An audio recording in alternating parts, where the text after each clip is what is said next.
ઉનાળાની અંદર ગુજરાતના સુરત સિટીમાં સુરતી લાલાઓને ત્યાં કંઈક અલગ રીતે જ આ વાનગીને ખાવામાં આવે છે. એટલો સરસ આ ટેસ્ટી નાસ્તો બને છે. ફ્રેન્ડ્સ, આજે આપણે છે ને ઈદડા બનાવવા છે. જનરલી ઈદડા છે ને આપણે ગ્રીન ચટણી સાથે ખાતા હોઈએ છીએ, પરંતુ આજે ચટણી સાથે નહીં ને કેરીના રસ સાથે ખાશું, જે કોમ્બિનેશનમાં એટલા મસ્ત લાગે છે. ચાલો જોઈ લઈએ રેસીપીને. ઈદડા બનાવવા માટે આપણે ચોખાનો ઉપયોગ કરવાનો છે. તો ઘરની કોઈ પણ વાટકી લઈ લેવાની છે. એનાથી આપણે માપ લઈશું તો 1.5 વાટકી મેં સુરતી કોલમ લીધા છે. તમે ખીચડીયા ચોખા પણ ઉપયોગમાં લઈ શકો ને એ જ વાટકીથી અડધી વાટકી પ્રમાણે અડદની દાળ લેશું. હવે 2 થી 3 પાણી વડે આપણે તેને હળવા હાથે ઘસીને ધોઈ લેશું, એટલે જે ડોળ હશે તે દૂર થઈ જશે. ત્યાર પછી આપણે એ જ વાટકી પ્રમાણે 3 વાટકી જેટલું પાણી ઉમેરવાનું છે. જો અહીં છે ને આપણે પાણી ઉફાળું ગરમ પણ ઉમેરી શકો છો. તમારે જો ઝડપથી બનાવવા છે તો તમે એ રીતે ઉપયોગ કરી શકો છો. મેં અહીં આખી રાત માટે પલાળીને રાખ્યું હતું. સાંજે મેં 6 વાગે તેને પલાળી દીધું હતું અને આખી રાત રહેવા દીધું હતું, અને બીજે દિવસે મારે બપોરે તેને બનાવવાના હતા. એવી રીતે મેં પલાળ્યા હતા. તેનું બધું જ પાણી કાઢી લેશું. ત્યાર પછી આપણે મિક્સર જારમાં તેને ઉમેરી દેવાનું છે થોડુંક, અને ત્યાર પછી અડધી વાટકી પ્રમાણે હું દહીંનો ઉપયોગ કરું છું. જે વાટકીથી તમે દાળ ચોખા લીધા છે એ જ વાટકીથી આપણે દહીં લેવાનું છે. પછી 2 ટેબલસ્પૂન પ્રમાણે પાણી ઉમેર્યું છે. બને ત્યાં સુધી પહેલાં છે ને જાડું બેટર બને એવી કોશિશ કરવાની છે, એટલે પાણીનો આપણે માપસરનો જ ઉપયોગ કરીશું. જો આ રીતે મેં જાડું બેટર બનાવ્યું છે, અને ત્યાર પછી આપણે આંગળીની મદદથી સેજ ઘસીએ તો સેજ કણીવાળું બેટર લાગવું જોઈએ. બહુ કણી નથી રાખવાની, જેવી રીતે આપણે ઢોકળામાં રાખીએ ને તેવી રીતે નથી રાખવાની, થોડીક જ કણી રાખવાની છે. હવે બેટરને ઢાંકીને 4 થી 5 કલાક માટે આથો લાવવા માટે મૂકી દેવાનું છે. ત્યાર પછી આપણે કેરીનો રસ કાઢી લઈએ. તો આથો આવે છે ત્યાં સુધી આપણે કેરીનો રસ એકદમ ઠંડો થઈ જાય એ માટે પહેલેથી જ કાઢી લેવાનો હોય છે. અને જો આવી કાણાવાળી મેં ચામડી લીધી છે, જેમાં કેરી ઘસાશે અને સરસ એવો રસ નીકળી જશે. તમે આ જ પ્રોસેસથી મિક્સર જારમાં પણ કરી શકો છો, પરંતુ મિક્સર જારનો રસ અને આ રીતે ચાવણીમાં કે ચાદરામાં કાઢેલો રસ બંને ખાવામાં અલગ લાગતો હોય છે. અને જે આપણે મિક્સર જારમાં કાઢીએ છીએ ને તે જાડો બને છે, ખાવામાં થીકશેક જેવો લાગે છે. તો જો આ રીતે આપણે તેને ઘસતો જવાનું છે કેરીને, અને રસને કાઢી લેવાનું છે. બહુ સરસ આ રીતે કાણાવાળી આપણે ખરબચડી જાળી લઈએ ને તો એકદમ જે ચાદરીમાં પહેલાંના સમયમાં રસ કાઢતા ને એવો જ રસ એમાં બને છે. હું તમને બતાવીશ. જો એકદમ સરસ કેરીનો બધો જ પલ્પ નીકળી ગયો છે, અને છાલું છે તે એકદમ સરસ ઘસાઈ ગયું છે. અને પછી નીચે જુઓ તો જો એકદમ સરસ પટલો આવો રસ નીકળશે, અને રૂછડાનો બધો જ ભાગ તેમાં અલગ થઈ જશે. તો આવી રીતે બધી જ કેરીઓને આપણે ચાવણી સાથે ઘસતી જવાની છે, અને કેરીનો રસ કાઢવાનો છે. જો આ રીતે ઘસીએ ને એટલે જે બધા રૂછડા હોય છે ને તે નીકળી જાય છે. જ્યારે આ જ પ્રોસેસ તમે મિક્સર જારમાં કરો એટલે રૂછડા તેની અંદર રહે છે અને બહુ જાડો રસ બને છે. અને જે પટલો રસ ખાવાની મજા આવે છે ને એવો જાડો રસ ખાવાની મજા નથી આવતી.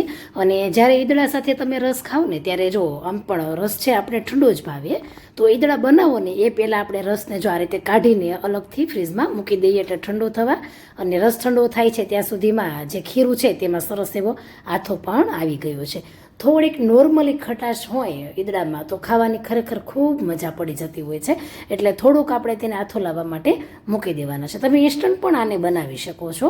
અને જો ખીરું અત્યારે ઘણું જાડું છે, જો આ રીતે જાડું હોય અને તમે સીધા જ બનાવવા મળો ને ઈદડા તો તે કઠણ બને છે, અને સોડાનો પણ વધારે ઉપયોગ કરવો પડે છે. તો ખીરું છે તેનામાં જો આપણે 2 ટેબલસ્પૂન પ્રમાણે પાણી ઉમેરી દઈએ.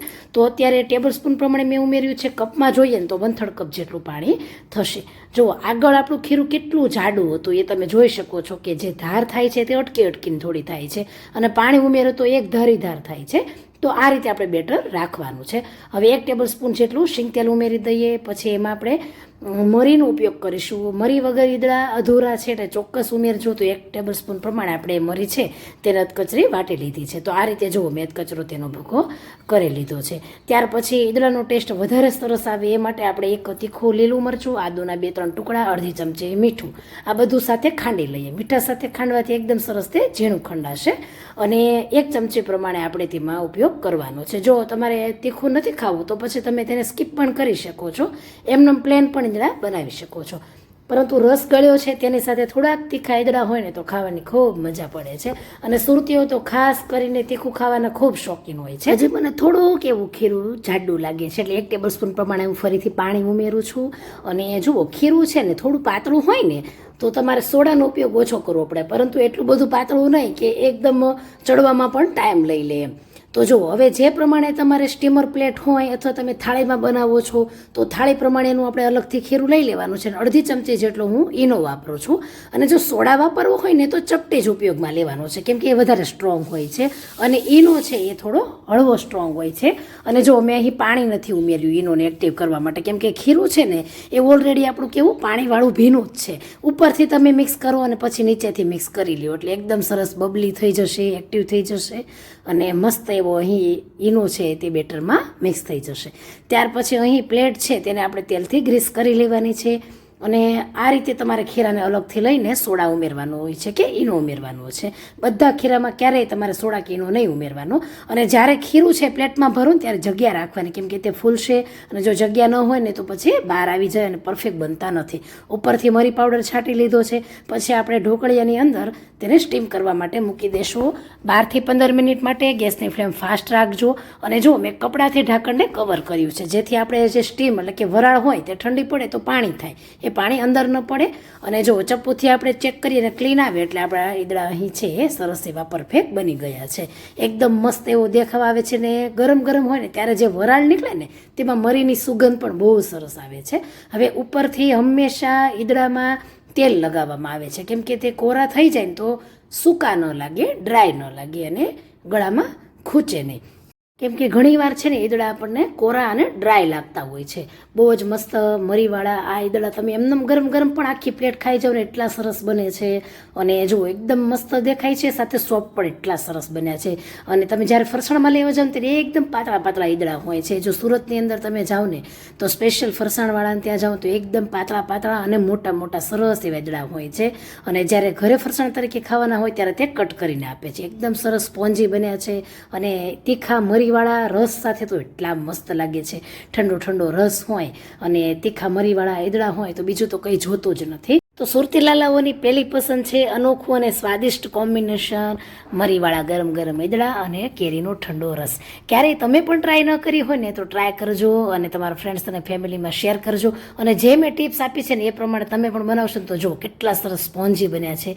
એવા સ્પોન્જી બનશે. તમે ઇવન કે સવારમાં બ્રેકફાસ્ટમાં ચા સાથે પણ ખાઈ શકો છો અને એક બેસ્ટ એવો નાસ્તો છે. એમાં જો ક્યારેય તમે રસ સાથે તો ખાધા નથી ને તો ટ્રાય કરવા જેવી રેસીપી છે. ઉનાળાની સિઝન છે, ટ્રાય કરો, શેર કરો.